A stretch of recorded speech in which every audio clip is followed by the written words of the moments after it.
On étudie maintenant la combustion du sodium, qui est un métal un peu particulier, dans un gaz qui lui aussi est particulier, c'est le dichlore, qui est considéré comme le comburant, le sodium étant le carburant. Alors on demande d'écrire l'équation de la réaction en lisant l'énoncé.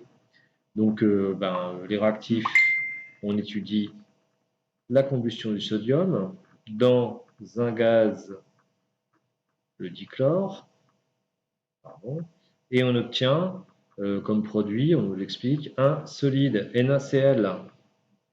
Donc si on veut que cette équation soit équilibrée, il faut qu'il y ait conservation des éléments chimiques. Là j'ai une fois du sodium, là j'ai une fois du sodium, mais ici j'ai deux fois du chlore, et là je n'ai qu'une fois l'élément chlore. Donc ce que je propose, c'est de mettre 2 NaCl, j'ai conservation du chlore, et pour avoir conservation du sodium, voilà ce que je propose, 2 Na. Alors dans la question 2, on nous explique qu'on a à notre disposition 0,2 mol de sodium et 0,1 mol de dichlore, et on nous demande de décrire le système à l'état final. Alors on peut faire un tableau descriptif, un tableau d'avancement, on peut aussi utiliser l'équation de la réaction. Qu'est-ce qu'on constate?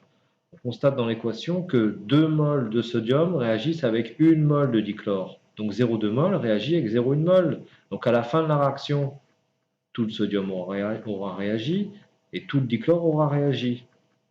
Et enfin, quelle quantité de chlorure de sodium va-t-on produire?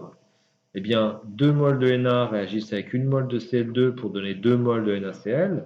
Donc 0,2 mol de sodium réagissent avec 0,1 mol de dichlore pour donner, vous aviez compris, 0,2 mol de NaCl. Donc l'état initial est constitué de 0,2 mol de sodium et 0,1 mol de dichlore, et l'état final sera constitué d'un seul produit. Il n'y a qu'une seule espèce chimique qui est le chlorure de sodium. Le chlorure de sodium, c'est en fait le sel de cuisine.